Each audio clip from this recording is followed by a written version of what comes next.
Hello दोस्तों, तो स्वागत है आपका हमारे यूट्यूब चैनल क्रिएटिव मैथ्स पर। मैं अनिल कुमार आज आप लोगों के सामने कक्षा 10 का एक नया चैप्टर क्वाड्रेटिक इक्वेशन लेकर के आया हूँ। तो हम लोग इस चैप्टर में देखेंगे क्वाड्रेटिक इक्वेशन क्या है, उसको सॉल्व करने के तरीके क्या है, उसको सॉल्व करने के अलग अलग तरीके के बारे में हम लोग जानेंगे। तो सबसे पहले हम लोग देखते हैं कि क्वाड्रेटिक इक्वेशन होता क्या है। तो देखिए, क्वाड्रेटिक यहाँ इसका मीनिंग होता है द्विघात समीकरण। तो ये वर्ड से ही पता चल रहा है कि वैसा समीकरण, वैसा इक्वेशन जिसमें चर पद पे, ठीक है, चर पे जो पावर है, ठीक है, चर किसको बोलते हैं तो वेरिएबल, ठीक है, वेरिएबल पे जो पावर है अगर 2 होगा तो उसको हम लोग बोले क्वाड्रेटिक इक्वेशन, ठीक है।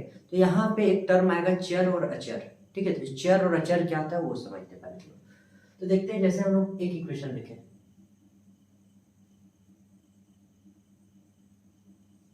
देखिए ये इक्वेशन है, इसमें से चर कौन है और अचर कौन है इसको आइडेंटिफाई करेंगे, ठीक है। इसको हम लोग पहचानने का कोशिश करेंगे कि चर टर्म मेरा कौन सा है और अचर टर्म कौन सा है, ठीक है। तो यहाँ पे हम लोग जैसा कि देख पा रहे हैं ये 2 और 5 ये मेरा चर नहीं है बल्कि अचर है। अचर क्यों है? क्योंकि ये जो वैल्यू है ये 2 और 5 ये मेरा फिक्स है, ये कभी चेंज नहीं करेगा। लेकिन यहाँ पे एक टर्म हम लोग देख रहे हैं x, ठीक है, ये टर्म हम लोग देख रहे हैं x। तो x जितने भी सारे क्वेश्चंस में रहेंगे तो x का वैल्यू एवरी क्वेश्चन के लिए सेम नहीं हो सकता है।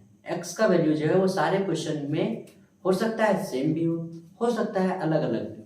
लेकिन ऐसा कभी जरूरी नहीं है कि जिस क्वेश्चन में x का यूज किया गया है उस क्वेश्चन में x का वैल्यू जो है वो सेम ही हो। जैसे हम लोग इस क्वेश्चन में x का वैल्यू निकालते हैं तो यहाँ से 2x इक्वल टू हो जाएगा -5 और x का वैल्यू हो जाएगा -5/2, ठीक है दोस्तों। x का वैल्यू क्या है -5/2। तो ऐसा जरूरी नहीं है कि x का ये -5/2 जो वैल्यू आया है ये फिक्स वैल्यू हो जाएगा। ये वैल्यू जो है वो चेंज करेगा, ठीक है, ये वैल्यू चेंज करेगा। मान लीजिए एक और इक्वेशन लेते हैं हम लोग, ऐसा इक्वेशन ले रहे हैं, यहाँ से x का वैल्यू कैलकुलेट करेंगे तो x का वैल्यू आएगा -2। तो देखिए x का वैल्यू यहाँ -5/2 है, यहाँ x का वैल्यू -2 है। तो हम लोग क्या देख रहे हैं कि x का वैल्यू जो है वो सारे क्वेश्चंस के लिए, सारे इक्वेशंस के लिए अलग अलग हो सकता है। लेकिन ये 2 अगर हम इसको किसी भी इक्वेशन में लिखें तो वो वैल्यू जो है वो मेरा फिक्स रहेगा, वो वैल्यू चेंज नहीं करेगा, ठीक है। तो वैसा वैल्यू जो चेंज नहीं होता है, जो फिक्स रहता है, उसको हम लोग बोलते हैं कांस्टेंट या अचर। उसको क्या बोलते हैं? अचर या कांस्टेंट, ठीक है, अचर या इसी को हम लोग बोलते हैं कांस्टेंट, ठीक है। लेकिन जो वैल्यू हमारा चेंज होता उसको हम लोग बोलते हैं चर।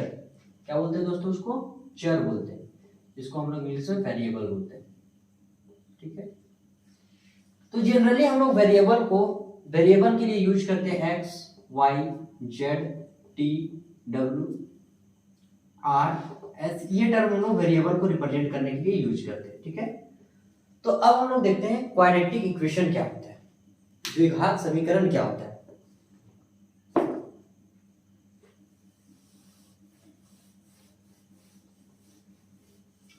तो वैसा समीकरण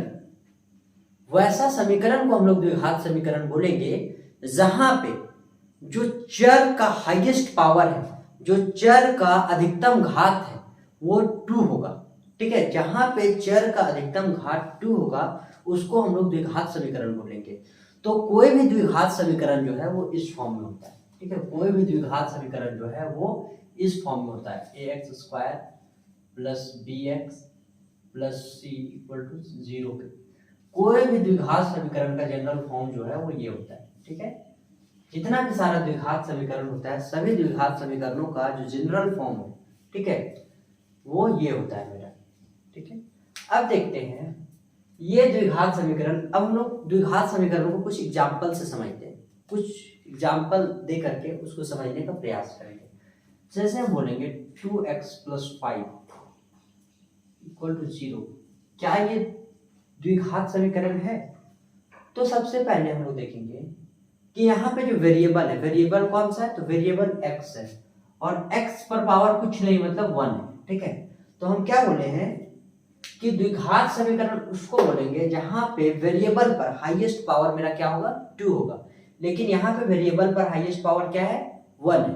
ठीक है, तो क्या ये द्विघात समीकरण होगा? तो ये द्विघात समीकरण बिल्कुल भी नहीं होगा। तो चलिए हम कुछ क्वेश्चन देते हैं, उसमें से आइडेंटिफाई करते हैं कि कौन सा द्विघात समीकरण है, कौन सा द्विघात समीकरण नहीं है। ठीक है,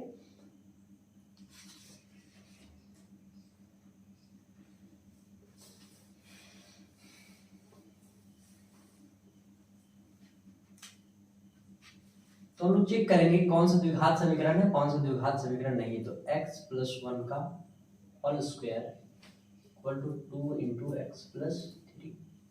हम लोग इसको चेक करेंगे कि ये द्विघात समीकरण है या नहीं है। तो पहले हम इसको जो है वो सॉल्व करते हैं। सॉल्व करेंगे तो क्या हो जाएगा, a + b का होल स्क्वायर में इसको ब्रेक करेंगे, क्या होता है a + b का होल स्क्वायर, a² + b², 1 का स्क्वायर 1 + 2ab, 2 × 1 × x मतलब 2x इक्वल टू, जब इसको सॉल्व करेंगे क्या हो जाएगा 2x + 6। ठीक है दोस्तों, अब इसको हम लोग आगे सॉल्व करते हैं तो क्या हो जाएगा x² + 2x + 1 - 2x - 6 equal to 0। यहाँ से हम लोग क्या देख पा रहे हैं कि x² + 2x - 2x कैंसिल हो जाएगा, यहाँ 1 में से 6 सब्ट्रैक्ट करेंगे तो क्या होगा 5 इक्वल टू 0। तो देखिए क्या ये द्विघात समीकरण है? क्या यहाँ पे x का जो पावर है, जो वेरिएबल का पावर है वो 2 है। तो यहाँ पे हम लोग देख पा रहे हैं कि x का जो पावर है वो 2 है, तो ये द्विघात समीकरण होगा। ठीक है, तो हम लोग यहाँ लिखेंगे given equation is a quadratic equation, quadratic equation. ठीक है दोस्तों, ये मेरा द्विघात समीकरण होगा। क्यों द्विघात समीकरण होगा? क्योंकि यहाँ पे x का हाईएस्ट पावर मेरा 2 है। ठीक है, अब देखते हैं कुछ और क्वेश्चन हम लोग देखते हैं।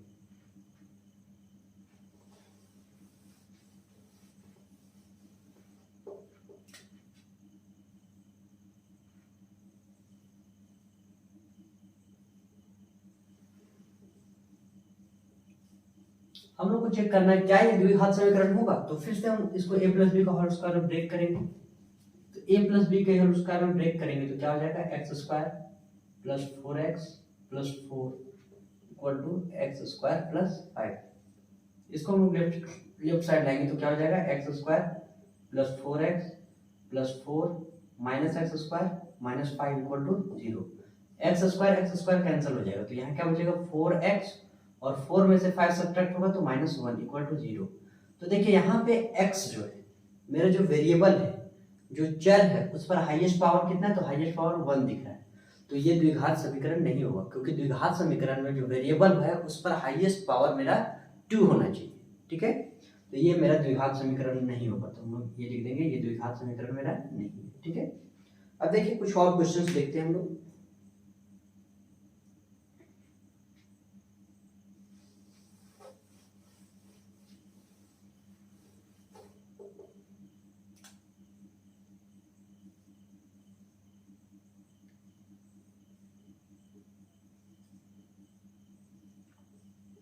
क्या ये द्विघात समीकरण होगा? तो हम लोग इसको सॉल्व करते हैं। देखिए राइट साइड मेरा a + b का होल क्यूब लेना है, तो a + b का होल क्यूब क्या होता है a³ + b³, तो 3 का क्यूब क्या हो जाएगा 27 + 3a² भी, तो 3x² × 3 + 3ab², तो 3 × x × b के जगह में 3, तो 3 का स्क्वायर 9, तो x² - 5 equal to x³ + 27 + 9x² + 27x। ठीक है, इसको हम लोग जो है वो राइट साइड ले जाते हैं, तो राइट साइड ले जाएंगे तो क्या हो जाएगा x³ + 9x² + 27x + 27 - x³ + 5 equal to 0 हो जाएगा। देखिए -x³ + x³ कैंसिल हो जाएगा। ठीक है, तो यहाँ से क्या आ जाएगा 9x² + 27x, और ये 27 और 5 क्या हो जाएगा 32 इक्वल टू 0। तो देखिए यहाँ पे x का जो हाईएस्ट पावर है, तो x मेरा यहाँ पे है, यहाँ पे भी है। ठीक है, x मेरा दोनों जगह पे है। तो हम बात कर रहे हैं x का जो मैक्सिमम पावर है, यहाँ x का पावर क्या है 1, यहाँ x का पावर 2 है। तो x का अधिकतम पावर क्या है, तो x का अधिकतम पावर मेरा 2 है। तो ये इक्वेशन जो होगा, जो गिवन इक्वेशन है वो मेरा क्या होगा, क्वाड्रेटिक इक्वेशन होगा। तो हम यहाँ लिखेंगे hence the given equation is quadratic. ठीक है, जो इक्वेशन है वो मेरा क्या होगा, क्वाड्रेटिक इक्वेशन होगा। चलिए इसी तरह से हम लोग कुछ लैंग्वेज वाला प्रॉब्लम को सॉल्व करते हैं।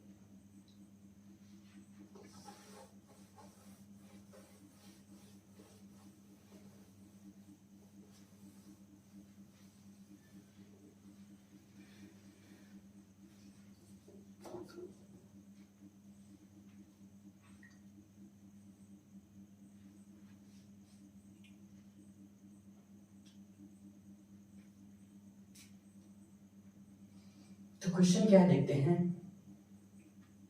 The area of a rectangular plot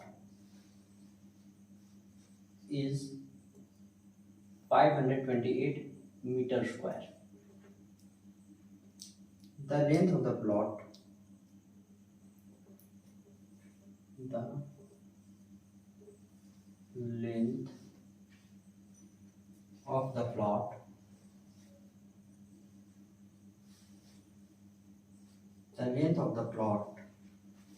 in meters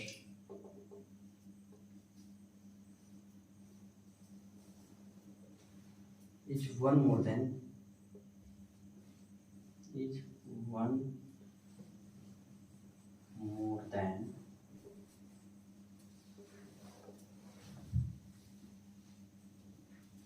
twice of its breadth.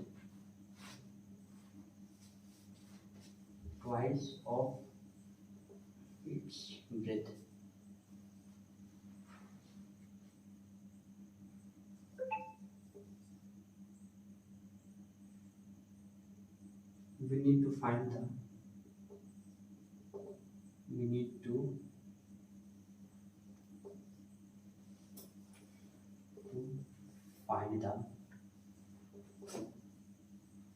Length and breath.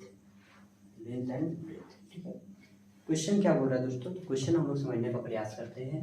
The area of rectangular plot, कोई आयताकार भूखंड है, कोई रेक्टेंगुलर प्लॉट है जिसका एरिया क्या दिया हुआ 528 मीटर स्क्वायर।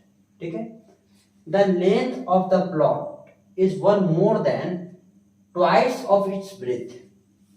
लेंथ उसका क्या है, तो उसके ब्रेथ के दोगुने से एक अधिक है। ठीक है, लेंथ उसका क्या है, तो उसके ब्रेथ के दोगुने से एक अधिक है। सॉरी, अब देखिए इसको हम लोग सॉल्व करते हैं। हम लोग लेट ब्रेथ ऑफ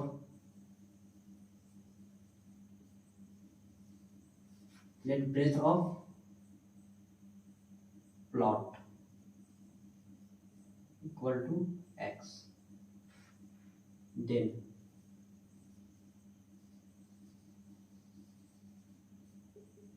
क्वेश्चन क्या बोल रहा है कि लेंथ जो है उसके ब्रेथ के दोगुने से एक अधिक है। ठीक है, तो ब्रेथ का दोगुना 2x और उससे 1 अधिक है मेरा लेंथ।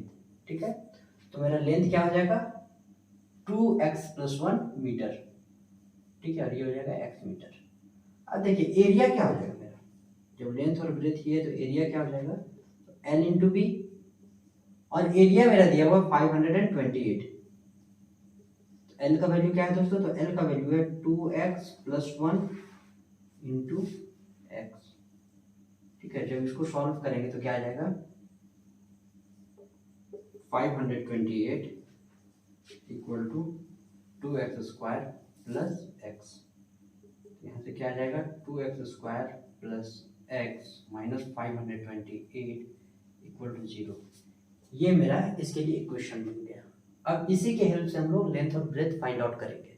ठीक है, तो लेंथ और ब्रेथ फाइंड आउट करने के लिए हम लोग जो है अभी तक हम लोग नहीं सीखे हैं, तो हम लोग या x का वैल्यू जो है वो फाइंड आउट करने के लिए नहीं सीखे। तो चलिए हम लोग इसको आगे देखते हैं कि कैसे हम लोग x का वैल्यू फाइंड आउट करते हैं। तो ये x का वैल्यू फाइंड आउट करने के लिए बहुत सारे मेथड है। ठीक है, फर्स्ट मेथड जो है वो फैक्टराइजेशन मेथड है, जिसको हम लोग बहुत पहले से क्लास 7 क्लास 8 से पढ़ते आ रहे हैं। दूसरा मेथड जो है वो परफेक्ट स्क्वायर बनाने का मेथड है, और थर्ड मेथड जो है जो काफ़ी इंपॉर्टेंट मेथड है, जिसमें हम लोग डिस्क्रिमिनांट का हेल्प से हम लोग एक्स का वैल्यू या फिर रूट्स जो है इक्वेशन का फाइंड आउट करते हैं। ठीक है, तो ये चैप्टर जो है वो जैक बोर्ड के लिए काफ़ी इंपॉर्टेंट चैप्टर है, क्योंकि यहाँ से जो है हमारा एक लॉन्ग क्वेश्चन पूछा जाता है, वो एवरी ईयर पूछा जाता है, तो हम लोग इसको ध्यान से पढ़ेंगे।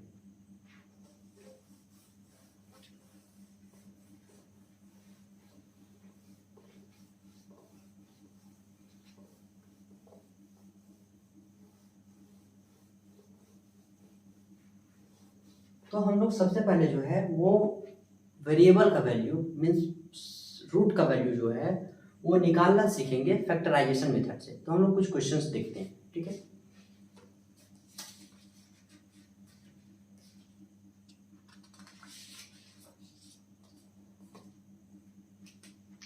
क्वेश्चन मेरा जो है एक्सरसाइज 4.2 का क्वेश्चन है। ठीक है, क्वेश्चन फर्स्ट का हम लोग ए नंबर क्वेश्चन देखते हैं। क्वेश्चन क्या है दोस्तों? तो क्वेश्चन है हमारा एक्स स्क्वायर -3x - 10 = 0। ठीक है, इसको हमको फाइंड आउट करना है। यहाँ से हम लोगों को x का वैल्यू निकालना है गुणनखंड विधि से, आई मीन फैक्टराइजेशन मेथड से। We have to find the value of x by using factorisation method. Okay, तो चलिए हम लोग देखते हैं कैसे हम लोग निकालेंगे। तो फैक्टराइजेशन मेथड में हम लोग फैक्टर सबसे पहले किस तरह से बनाएंगे उस पर ध्यान देंगे। तो पहले हम लोग देखते हैं, तो हम लोग क्या करेंगे, फर्स्ट टर्म और कांस्टेंट को मल्टीप्लाई कर देंगे। तो फर्स्ट टर्म मेरा क्या है एक्स स्क्वायर, और कांस्टेंट क्या है मेरा -10। जब ये दोनों को मल्टीप्लाई कर देंगे तो क्या हो जाएगा -10x²। अब देखिए ये -10x को, जो बीच वाला टर्म मेरा रेस्ट बच गया उसको ऐसा 2 पार्ट में ब्रेक करना है। ऐसा 2 पार्ट में उसको ऐसा 2 फैक्टर सोचना है कि मल्टीप्लाई करने पर मेरा -10x² आए और ऐड करने पर मेरा -3x आए। तो देखिए इस -3x को हम लोग 2 फैक्टर सोचेंगे। तो एक फैक्टर हम लोग सोचते हैं -5x, दूसरा फैक्टर सोचते हैं 2x। देखिए जब ये दोनों को ऐड करेंगे तो -5 + 2 ऐड होकर हो जाएगा -3x, और जब ये दोनों को मल्टीप्लाई करेंगे, तो मल्टीप्लाई करने के बाद क्या हो जाएगा -5 × 2 = -10, और x और x मल्टीप्लाई हो तो x²। तो हम लोग -3x को इस तरीके से लिख सकते हैं। क्या लिख सकते हैं? तो x² - 5x + 2x - 10। ठीक है दोस्तों, अब देखिए फर्स्ट 2 टर्म्स, कहने का मतलब ये दोनों, पहला ये दोनों टर्म और ये दोनों टर्म। तो देखिए फर्स्ट 2 टर्म से कोई ना कोई टर्म मेरा कॉमन होगा। तो देखते हैं यहाँ फर्स्ट 2 टर्म से जैसा हमको दिखाई दे रहा है, यहाँ पे जो है वो x कॉमन है। यहाँ पे क्या कॉमन हो जाएगा? x कॉमन हो जाएगा। तो जब यहाँ से x कॉमन ले लेंगे तो यहाँ क्या बचेगा x, और यहाँ दोस्तों इसके पास जो बचेगा वो बचेगा 5। ठीक है, फिर उसी तरह से यहाँ से जब हम लोग 2 कॉमन लेंगे तो यहाँ क्या बचेगा x, और यहाँ बचेगा 5 = 0। अब देखिए ये दोनों टर्म से मेरा x - 5 कॉमन है। तो यहाँ से जब x - 5 कॉमन लेंगे तो यहाँ क्या हो जाएगा x, यहाँ बचेगा +2 = 0। अब देखिए ये दोनों का प्रोडक्ट 0 है, ये दोनों का प्रोडक्ट 0 है। तो ये दोनों का प्रोडक्ट 0 कब होगा? या तो ये 0 होगा तब होगा, या तो इसका वैल्यू 0 होगा तब होगा। ठीक है, तो ये दोनों का प्रोडक्ट 0 तब होगा जब x - 5 = 0 होगा, या फिर x + 2 का वैल्यू 0। ठीक है, तो यहां से जब हम x का वैल्यू निकालेंगे तो x का वैल्यू आएगा -5, और x का वैल्यू आएगा, x का वैल्यू 5 आएगा और x का वैल्यू -2 आएगा। ठीक है, तो यही x का वैल्यू हम लोग को कैलकुलेट करना था, और x का वैल्यू क्या है -5 और 2। इस क्वेश्चन का आंसर जो है यही हो जाएगा। ठीक है दोस्तों, तो इस तरह से हम लोग गुणनखंड विधि के द्वारा x का वैल्यू हम लोग फाइंड आउट कर सकते हैं। ठीक है, चलिए हम लोग कुछ और क्वेश्चंस देखते हैं।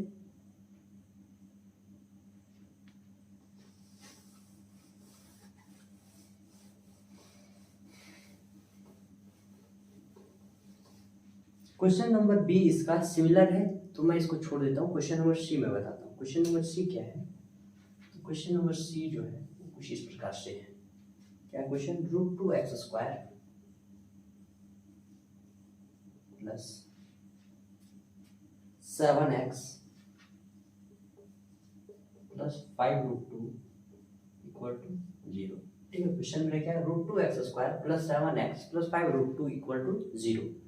तो देखिए हम लोग इसको कैसे कैलकुलेट करेंगे। ठीक, तो जैसा हम लोग पिछले क्वेश्चन में किए थे सेम वैसा ही करेंगे। तो हम क्या बताया था मैंने कि first term means quadratic term और कांस्टेंट टर्म को मल्टीप्लाई करते हैं। तो ये दोनों को मल्टीप्लाई करेंगे क्या होगा, √2x² इंटू 5√2। तो √2 मल्टीप्लाई होगा 2 और 2 5 10x² फिर से आ जाएगा। ठीक है, अब देखिए 7x को हम लोग को ऐसा 2 पार्ट में ब्रेक करना है, तो जो कि मल्टीप्लिकेशन के बाद मेरा 10x² है और ऐड करने के बाद जो है वो 7x है। तो देखिए हम लोग इसको एक 5x और एक 2x फैक्टर लेंगे। तो जब दोनों को ऐड करेंगे तो 5x और 2x क्या आ जाएगा मेरा 7x, और जब दोनों को मल्टीप्लाई करेंगे तो मल्टीप्लाई करने के बाद क्या हो जाएगा 10x²। ठीक है, देखते हैं हम लोग मल्टीप्लाई करके। तो 5 2 10 और x को x से मल्टीप्लाई करेंगे x²। उसी तरह 5x और 2x को ऐड करेंगे तो 7x आ जाएगा। तो हम लोग इस 7x को क्या लिख सकते हैं 5x प्लस 2x। ठीक है, उसी तरह से हम लोग नोट कर देते हैं 5x plus 2x plus 5√2 equal to 0। ठीक है, अब देखिए ये दोनों टर्म से फर्स्ट 2 टर्म से कुछ कॉमन हम लोग को दिख रहा है और वो टर्म है मेरा x। जब x कॉमन लेंगे तो यहाँ क्या बचेगा √2x प्लस यहाँ बचेगा 5। उसी तरह से ये दोनों टर्म से मेरा क्या कॉमन है, तो देखिए 2 को हम लोग लिख सकते हैं √2 इंटू √2, क्योंकि √2 इंटू √2 का मल्टीप्लिकेशन जो है वो 2 ही होता है। तो जब इसको √2 लिखेंगे तो यहाँ से भी √2 मेरा कॉमन आ जाएगा। तो यहाँ क्या बचेगा, तो यहाँ √2 इंटू √2 इसको लिख सकते हैं। तो यहाँ पे एक √2 कॉमन ले लिए तो √2 बचेगा और उसके साथ x बचेगा, और यहाँ से √2 कॉमन ले लेंगे तो क्या बचेगा 5 इक्वल टू 0। ठीक है दोस्तों, अब देखिए दोनों टर्म से मेरा √2x प्लस 5 कॉमन है। क्या कॉमन है √2x प्लस 5।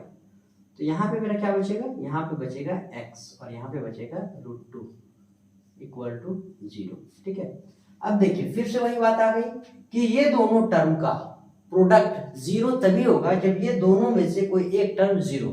ठीक है, हम लोग को पता नहीं है, तो या तो ये टर्म 0 होगा या तो ये टर्म 0 होगा। तो यहाँ से मान के चलेंगे √2x प्लस 5 इक्वल टू 0, और या फिर ये टर्म 0 होगा x प्लस √2 इक्वल टू 0। ठीक है, तो यहां से जब हम लोग कैलकुलेट करेंगे,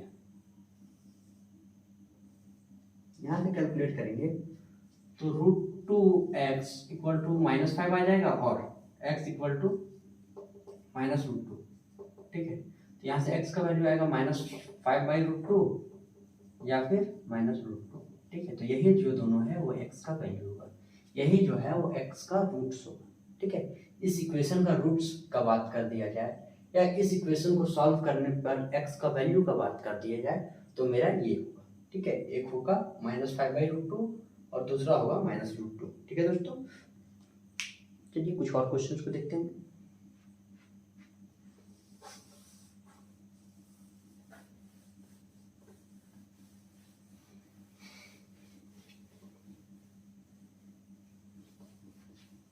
ये क्वेश्चन जो है वो हमारा है क्वेश्चन नंबर 4, इसी का देखते हैं।